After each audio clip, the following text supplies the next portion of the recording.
okay. Everything is okay. Got a smile on my face. It's a beautiful day.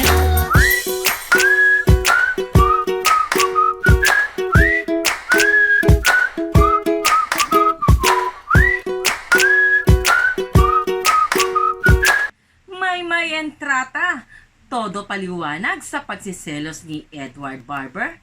Pero bago natin simulang panoorin at pag-usapan ang naturang pagsiselos ni Edward Barber, ako po muli si Josepa dito sa Josepa, anong latest na nag-aatid sa inyo ng mga trending topic tungkol sa inyong mga favorite celebrity update.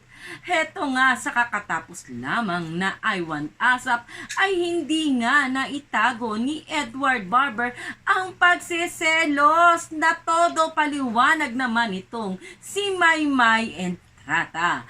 Heto, panoorin at pag-usapan natin ang naturang pagsiselos ni Edward Barber. Thank you so much po. Maki and Puerto, we love Ay, kuya. having you here. Welcome. Maya, Pero Trisha. una sa lahat, batiin mo muna lahat ng mga online squadmates natin ngayon. What's up, madlang people? Wow! Yeah. Madlang Wow. online squadmates. Grabe, Same, no? one big family tayo today. But we love Oo, having you here, Maki. grabe, Maki.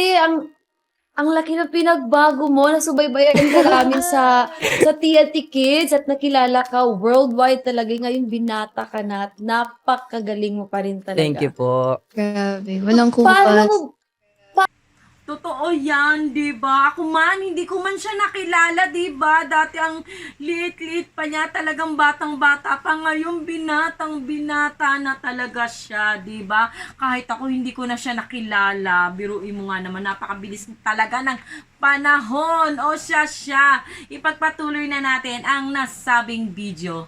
mo pa rin talaga. Thank you po. Grabe, walang Paano kumpas. mo, paano mo ba na-maintain yung talento mo, yung galing mo?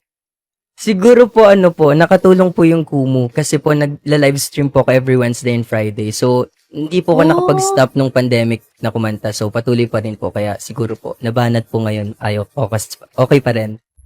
Continuous Wow. practice, continuous rehearsal, continuous Yeah. performing, I guess. Yeah. Kaya ang galing ni Maki. Pero, I think we can't credit it all to Kumu or all, kahit kay Maki, even if he's great, because part siya ng Polaris family, and we all know, Yes. pag part ka ng Polaris, they're gonna help you grow, they're gonna help you learn, Oo. they're gonna train you. Yes. Kaya, kumusta ang pagiging part ng Polaris family, Maki? Paano ka ba nag-grow bilang artist? Yun, super happy po ako na naging part po ko ng Polaris family kasi po, grabe yung welcome po nila sa amin and mga advice po ng mga bosses po namin sa Polaris, yung mga co-artists po namin, nag-help po kami together para po, alam niyo po yun, Yeah. Yeah. Yeah. Pero of course, kahit yung mga pamilya, we just have to say kung gaano ka importante na meron kang talent agency, because it's not just about handling who you are right now, it's handling who you will be in the coming years. So kailangan ng plans, at lalo na si Maki na nag-start as a very young, very small Yeah. boy, at binata na at nag-grow na.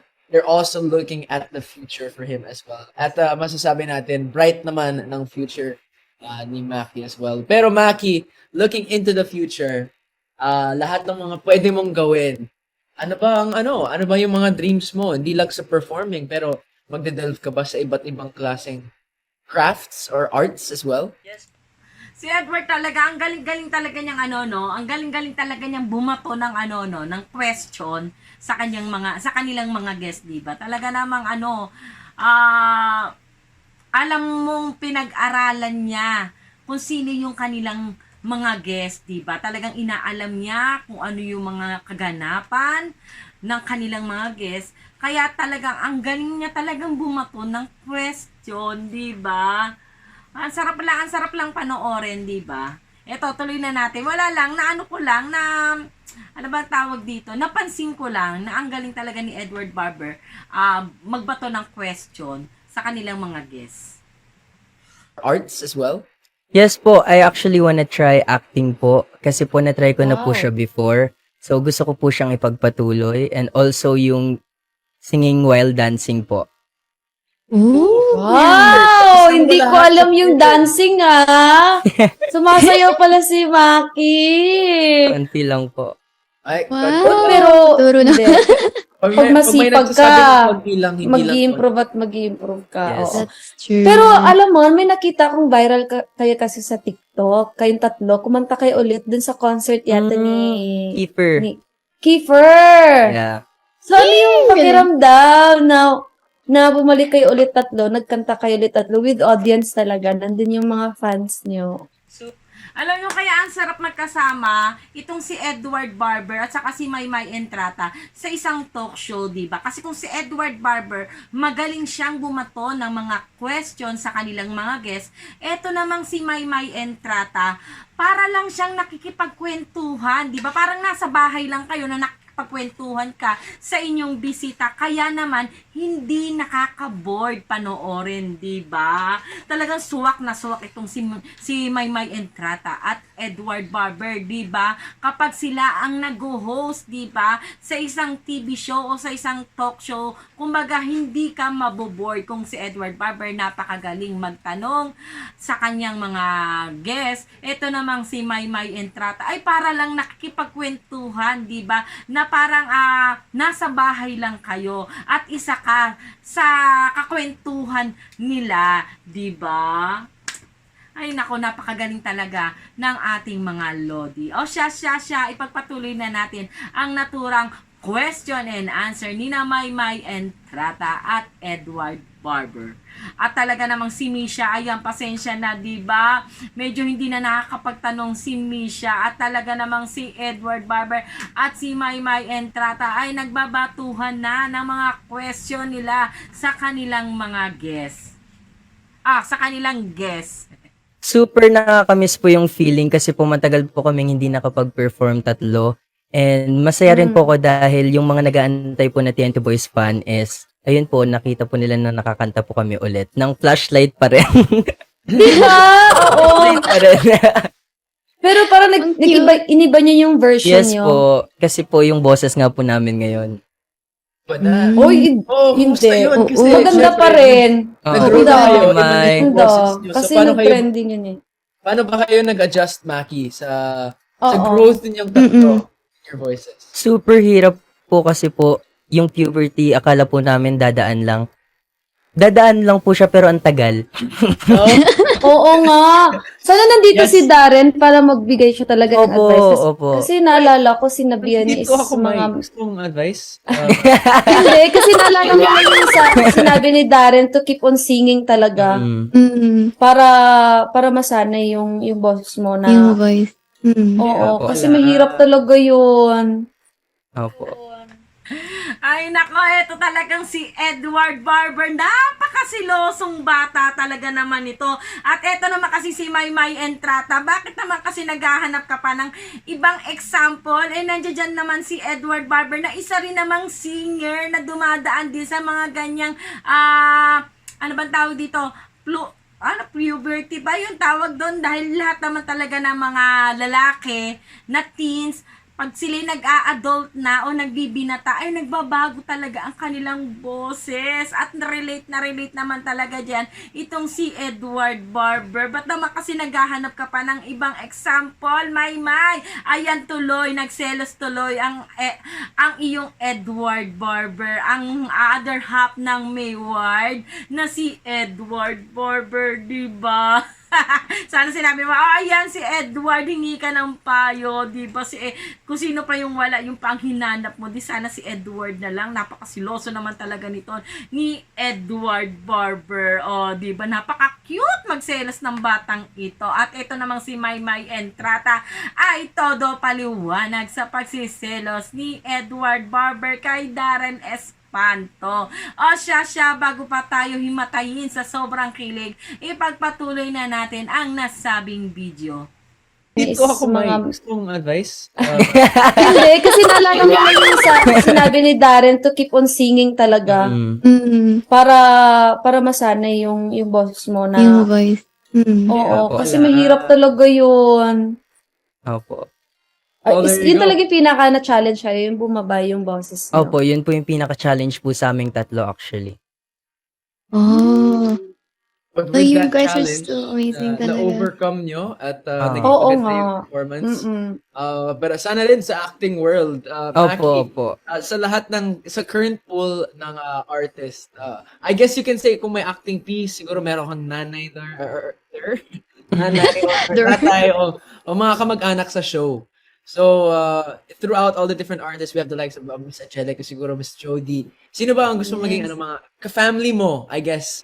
Ka-family po. Yan po, gusto ko po maging mama si Miss Jody Santa Maria. Wow. Papa naman po. Award-winning actress. Oo nga po no? Congrats po. Grabe. Oh, Sa yeah. papa po, wala pa po ako maisip, pero soon po. Yan. Rick Lauren. And of course, Jack Lauren.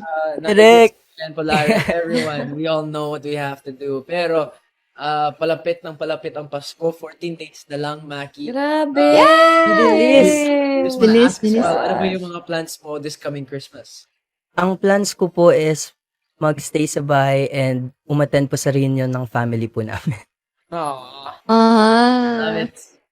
I Ganda to. love it. Everyone's just here together enjoying Christmas reunion as well. Pero ano ba yung mensahe mo para sa lahat ng mga tao na for this coming Christmas? Sana po ay magkakasama na po ang mga magpapamilya po ngayong Pasko and sana po wala pong malungkot and matupad po natin lahat ng pangarap natin.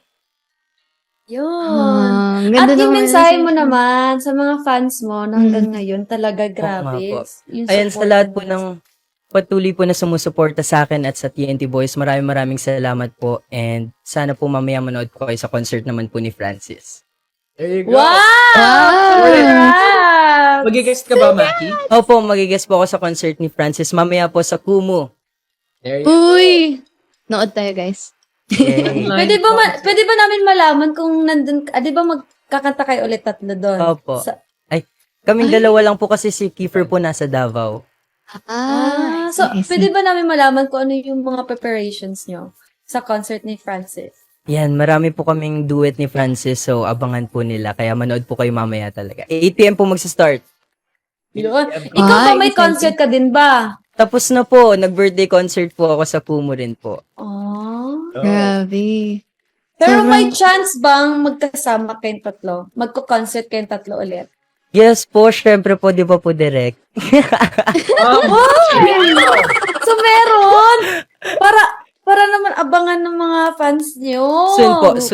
Soon. Okay. Ano po? So, You're manifesting for first that. Sa I Want Us, asap natin to, mga pamilya, magsasama-sama ulit ang TNT Boys. Coming up soon. Pero sa ngayon, of course, Maki, thank you so much for joining us. Is there anything else you want to Yes. post sa concert, sa mga social media, upcoming gigs? Once again. Yan, you can follow. Oh, mga kamarites, ayan na nga ba sinasabi ko, di ba? Nadiligan na naman ang natutuyong lupa. Kaya ano ang inyong masasabi sa pagsiselos nito ni Edward Barber kay Darren Espanto?